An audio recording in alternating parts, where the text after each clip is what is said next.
My name is Penelope Hart, and I am 30 years old. I have spent most of my life protecting my younger sister Isabel, ever since we were kids, left to navigate the world without parents who could be fully present.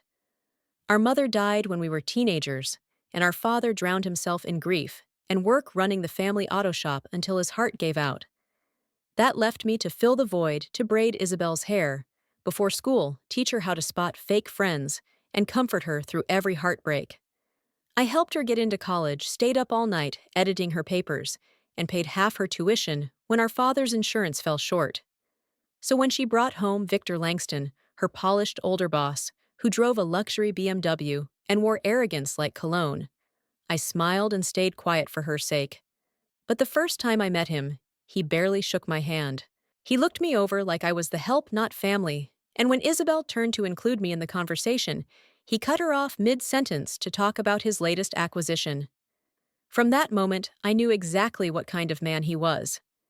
The kind who climbs over others to feel taller. The kind who needs control to feel worthy. But Isabel was glowing, finally happy again, after years of aimless jobs and failed relationships, so I bit my tongue and played nice. Every week she gushed about how Victor mentored her at work, praised her marketing strategies, and told her she was brilliant. I wanted to believe he meant it. I wanted to believe he saw what I saw in her. But deep down, I recognized the pattern. He was grooming her, not just emotionally, but socially, making her feel seen, elevated, wanted, while slowly pulling the strings of isolation around her. I watched as he drew lines between us, subtle at first, skipping me on family emails, ignoring my opinion at dinners, joking about government people when he knew I was a financial investigator. Isabel thought it was all harmless, but I had seen enough predators dressed as princes to know better. And as I stood in my living room, holding their engraved wedding invitation, I realized something else. He was not just trying to take her. He was trying to erase me. Victor's charm was a weapon, and Isabel never saw it coming. After I forced a smile through their engagement dinner, I began to pay closer attention, not just as a sister, but as a professional. My work as a financial investigator for the Regulatory Commission had taught me one thing above all: overnight success in finance is almost always built on something rotten underneath. Victor Langston was no exception. His firm had exploded in under 5 years, managing nearly $500 million in assets, with a marketing machine behind it, and no visible cracks unless you knew where to look. I started noticing things. Victor's stories about early investors shifted subtly each time he told them. His background, polished and curated online, lacked key details. He boasted constantly about private clients, but when I ran a search through public compliance records, many of the licenses tied to his firm were outdated or incomplete. I tried to approach Isabel with caution. I knew how it would sound, like I was overreaching, jealous, or worse, trying to ruin her fairy tale. "You're always suspicious of men who succeed fast," she snapped one evening when I gently suggested she look into Victor's past deals. "Not every man is out to get you." That stung, more than I expected. Because this was not about me, it was about protecting her from being destroyed by someone wearing a perfect suit and a practiced smile. But she did not want protection. She wanted a fantasy. And Victor gave her one brunches in the Hamptons, private jet photos, long weekends at Napa Valley Vineyards, where he introduced her as the future face of Foster Langston Holdings. The more he elevated her in public, the more invisible I became in private.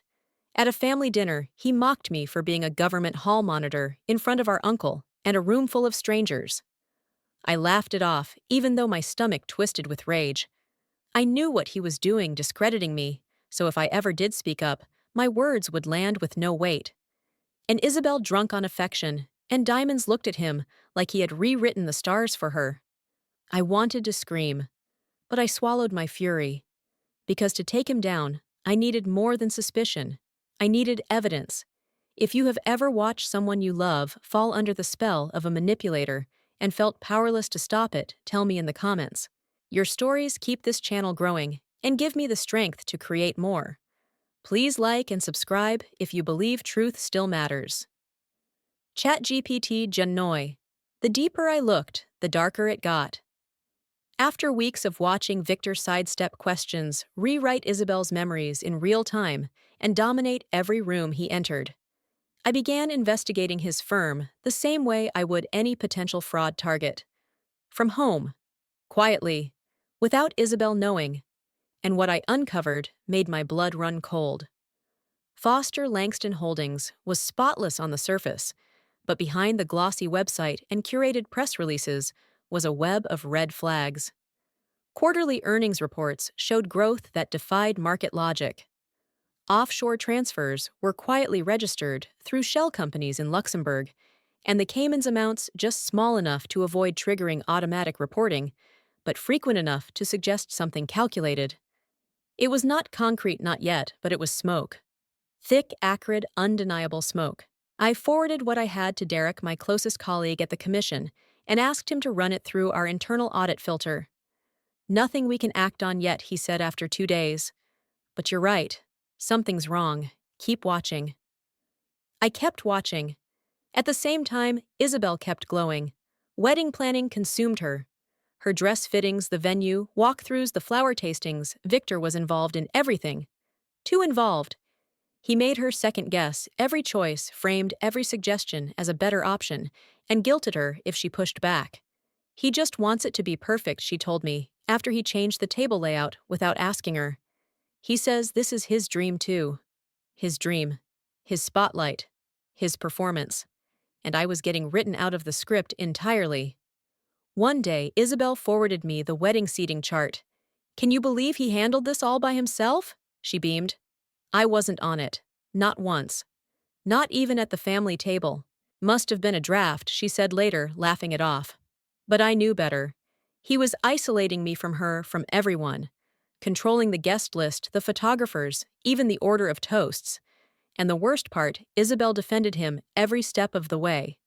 "He loves me," she said, tired of my questions. "Why can't you just be happy for me?" That night, I sat alone in my apartment, staring at the engagement photo on their glossy invitation, her eyes so full of trust, his hand gripping her waist like a trophy. I clenched my jaw and opened a new folder on my laptop. I labeled it Victor Fall. If he was going to bury me under lies, then I would rise with truth. And when I did, I would not just take back my seat at the table, I would flip the entire damn thing over. He had no idea who he was playing with. Every instinct in my body screamed that Victor Langston was hiding something. And after everything, I had uncovered the doctored filings, the evasive offshore transactions, the trail of inconsistencies. My concern shifted from suspicion to certainty. But suspicion, no matter how justified, was not enough. I needed proof. I needed something undeniable. And I knew exactly where to find it. That is when I reached out to James, my ex-boyfriend turned financial analyst, the one now quietly embedded inside Victor's firm. We had not spoken in over a year, not since our awkward breakup over clashing career ambitions, but when I texted him with a simple question, "Can we talk?" "It's about Foster Langston," he responded within minutes. We met at a small coffee shop near the waterfront, away from corporate eyes. His face was pale tense. He looked over his shoulder before sliding into the booth. "I've been waiting for someone to ask," he said quietly. What followed confirmed everything I feared. James had been hired specifically for his compliance background, not for innovation, not for strategy, for insulation. Victor wanted someone who could help dance around the law without stepping over it. But what James found went far beyond clever accounting. He showed me documents, spreadsheets with mismatched figures, international wires disguised as vendor payouts, and a chain of emails between Victor and his partner Marcus, discussing restructuring narratives to maintain investor confidence. They were not skirting the law, they were bulldozing through it. Securities fraud, possibly wire fraud. And if James's analysis of the fund movement was correct, money laundering. I felt sick. Not just for Isabel, who was days away from signing her name to this man's future, but for everyone who had trusted him. Retirees, families, people who thought they were securing their future. Victor had turned those dreams into a front for his empire. James leaned forward, voice low. "He's planning to destroy everything while they're on their honeymoon. Digital files, internal backups, paper trails. He even mentioned a clean sweep of the marketing team's cloud access. I stared at him, pulse pounding. This was bigger than I imagined. Bigger than a toxic marriage or a manipulative fiancé. This was federal crime, and Isabel was entangled in it without even knowing. I thanked James, promised him confidentiality, and walked out of that cafe with a fire in my chest. I could not stop the wedding, not without breaking my sister's heart. But I could prepare for what came next. I could make sure the evidence landed in the right hands. I could be ready for the moment Victor believed he had won, so I could tear it all down. If you have ever watched someone get swept into a disaster, they could not see share your story in the comments. It reminds me why I do this work. And if you want to follow this journey to the very end, subscribe now. Truth has a voice here, and it never whispers. The wedding day arrived, with the kind of perfection that felt almost insulting sunlight streaming through stained glass windows.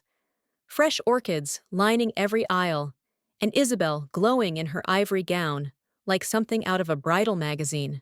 No one could see the wreckage beneath that beauty, not even her. As I zipped up her dress and helped her fasten the family heirloom earrings, I buried my fear so deep I thought it might suffocate me. She was all smiles and nerves, asking me if Victor would cry when he saw her. I smiled back, pretending this day had not already begun, with a confidential email from Derek Evidence confirmed. Foster Langston officially under federal review. My stomach twisted. The commission was watching now, and I knew that any misstep could destroy not only Victor, but Isabel too. At the reception, I was seated near the kitchen. Not an accident. Victor had finalized the seating chart himself that morning, his final jab. The room buzzed with compliments and champagne, hundreds of guests soaking in the illusion of wealth and love. Victor was magnetic in his tuxedo, making rounds with practiced charm, calling people by name, quoting poets during the couple's toast. And yet, every word out of his mouth was a performance. His eyes met mine only once, smug, calculated, victorious. That look lit a fire in me I could not contain. Then came the toast. Victor tapped his crystal glass with theatrical flair and launched into a speech dripping with sentiment and vanity. He thanked Isabel's uncle for walking her down the aisle. He thanked her cousins, her piano teacher, even her childhood neighbor. But not me. Not once. I sat motionless as the crowd glanced toward me, aware of the omission. And then came the insult, subtle to some but sharp as a blade to me. Some people, Victor said with a smirk, spend their lives enforcing rules they never had the courage to break. Meanwhile, others build empires. The implication was clear. I was the rule enforcer, the nobody, the obstacle. His eyes stayed on me as laughter scattered nervously around the room. Isabel's smile faltered. I could see her fingers twitch near the stem of her glass. But she said nothing. And in that moment, surrounded by people drunk on illusion, I knew silence would not save her. Victor was not just insulting me. He was erasing me. And I would not let that stand. I rose slowly, my chair scraping the floor. Every head turned. My voice when I spoke was steady, clear, and irreversible. I think everyone here deserves to know that starting tomorrow morning, Foster Langston Holdings will be under federal investigation for securities fraud. And I have the evidence right here. The gasp from the crowd was instant. Victor's glass froze midair. And just like that, the fantasy cracked. If you have ever been forced to speak the truth no one wanted to hear, drop your story in the comments. And if you want to see how this ends, subscribe. Because the truth, it is just getting started. Victor's face drained of color so fast it was almost comical.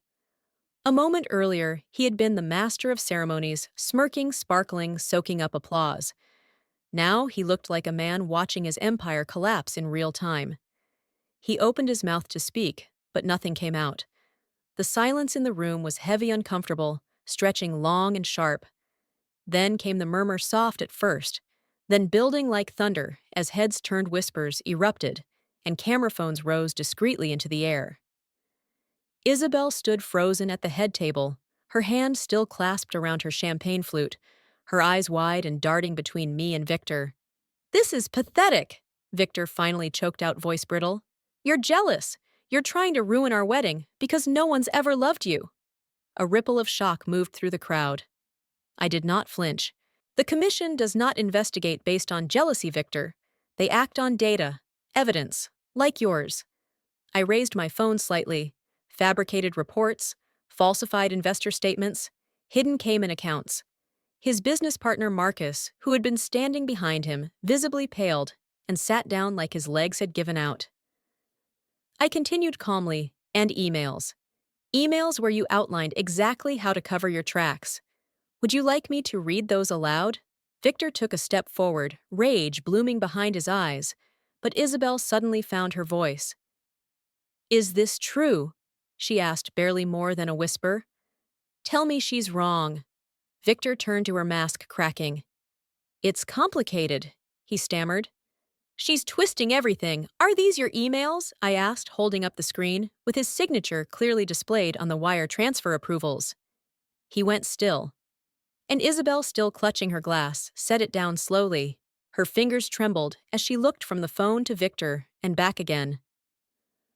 "You told me those transfers were for vendor payments," she whispered, "that everything was just tax strategy." He took another step toward her, but she backed away. "You used me," she said louder now. "You used my reputation to bring in clients. You knew they would trust me." And suddenly, the room was not watching me anymore. They were watching her heartbreak spill into rage. "I wore your name on my dress," she hissed, "and you turned it into a weapon." Victor tried one last pivot. "We can fix this. We can go somewhere. Start over." But Isabel was already walking toward me. "Show me," she said. "Everything."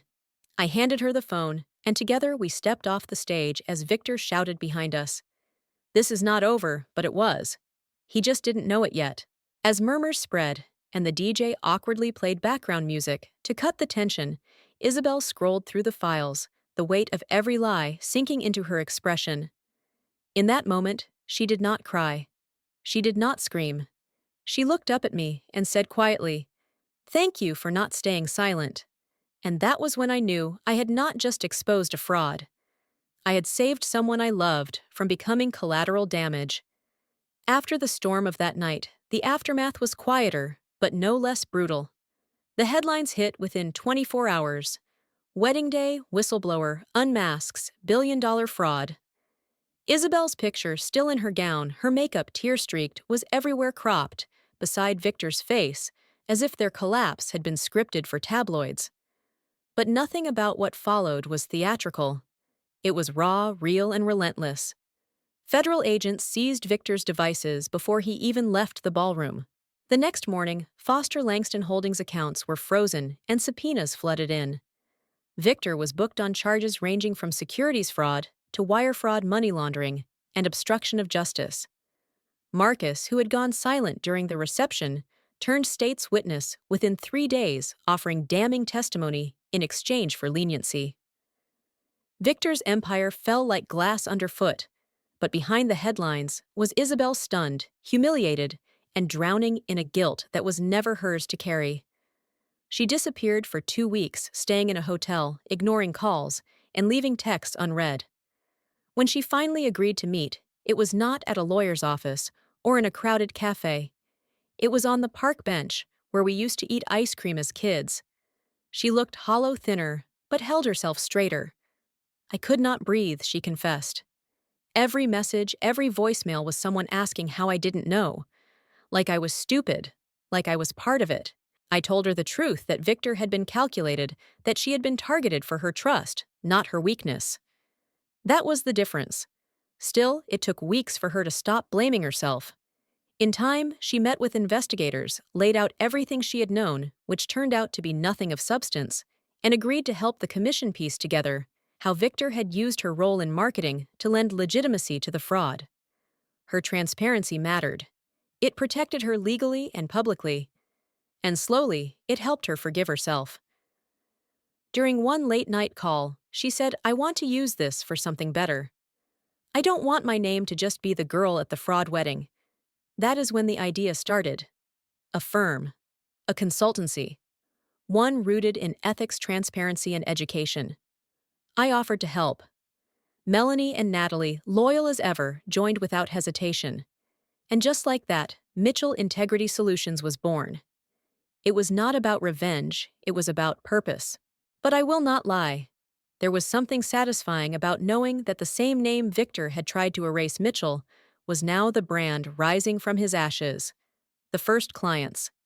Two former foster investors who told Isabel, "We believe you now. We saw what you did." She cried after that call, not because of grief, but because for the first time since that shattered reception, someone trusted her again. Not for who she had pretended to be, but for who she truly was. Victor may have orchestrated a stage, but Isabel, she is building something real. And this time, no one else gets to write the script. Watching Isabel rebuild from the rubble was both painful and awe-inspiring. The girl who once clung to fairy tales and approval now approached life with surgical clarity. She no longer sought permission, only alignment with truth, purpose, and people who saw her for more than what Victor had made her. Mitchell Integrity Solutions grew faster than any of us predicted. Within a month, Isabel had secured 3 former foster clients investors who had been duped by Victor, but saw in her the integrity they now valued above all else. "You didn't hide," one told her during a consultation. "You stood there in your wedding dress and let the truth tear through your life." That means something. And it did. It meant everything. Isabel funneled her energy into the business. She led webinars on ethical marketing, helped nonprofits audit their donor messaging, and started developing a course for young professionals on how to spot financial manipulation in workplace culture. But it was not just her professional life that changed. Her personal circle narrowed. She no longer entertained shallow conversations or friendships built on image. When Eleanor, Victor's mother, sent a letter through her attorney accusing Isabel of public betrayal and dragging the Langston name through the mud, Isabel did not even flinch. "The Langston name dragged itself," she said calmly, as she shredded the letter. And when reporters circled back, digging for new drama, she declined every interview request with the same response: "Let the work speak for itself." What few knew was that behind the scenes, we were still untangling the wreckage. Victor had used Isabel's name to authorize several promotional campaigns, though the legal team had successfully proved she had no knowledge or control over the financial side. But the discovery of one final document, a falsified approval form with her forged signature, nearly broke her. "He really planned to make me the fall," she whispered, staring at the email. "He wanted me to take the hit when it all came crashing down. And maybe he did. Maybe that was always the plan. But the timing of his fall became our edge, because the truth came out when people were still watching. The receipts were undeniable, and Isabel had not run. That made all the difference. Now she was leading with clarity, and I watched her rise, not just as my sister, but as a woman who had been tested in fire and chose to forge herself into something stronger. During one late afternoon meeting at our office, I caught her standing by the window eyes on the Boston skyline. "You know," she said without turning, "he almost took everything from me. But the worst would have been if he'd taken me from myself." I nodded, not needing to say a word. We both knew this was not the end. Scars like that never vanish. But they do sharpen your vision. They remind you who you are, and more importantly, who you are never willing to become. And that is something Victor Langston will never understand. Some stories do not end with a door slamming shut. They linger echoing through choices' futures, and the quiet moments no one sees.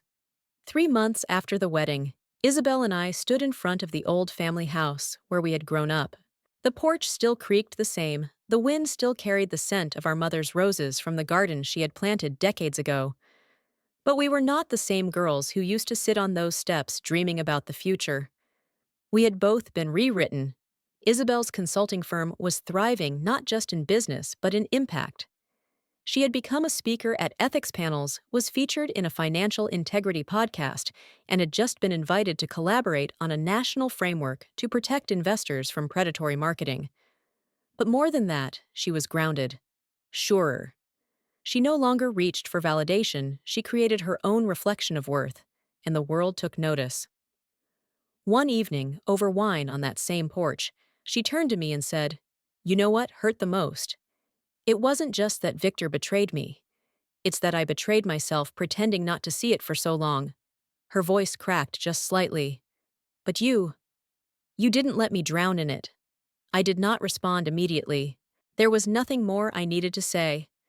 Because despite everything, the public exposure, the tears, the threats from Eleanor and Victor's legal team, the endless media noise, Isabel had saved herself. I had just been the mirror she needed to see through the fog. We had turned pain into power. And yet, even in this new beginning, the past had not disappeared. Victor's trial loomed ahead, and with it, the final reckoning. He had refused a plea deal, arrogant as ever, convinced he could manipulate a jury like he manipulated his investors.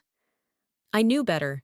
Isabel would testify not as a bitter ex-wife, but as a woman who refused to stay silent. She had her documents, she had her truth, and she had her voice. When the time came, she would stand with her head high, not just for herself, but for every person who had ever been fooled by someone polished on the outside and rotten within. As we packed up for the night and turned off the porch lights, Isabel looked back at the house one last time. "It's strange," she said. "I thought everything ended that night at the wedding, but maybe that was just the start." And it was. The start of something real, something earned, something unshakable. If you have ever had to speak the truth when it cost you everything, or if you are still living through the wreckage someone else caused, know this: you are not alone. Drop your story in the comments if you are ready to reclaim your voice. And if this story moved you, hit that subscribe button. Because here we tell the hard truths. And we do it without apology.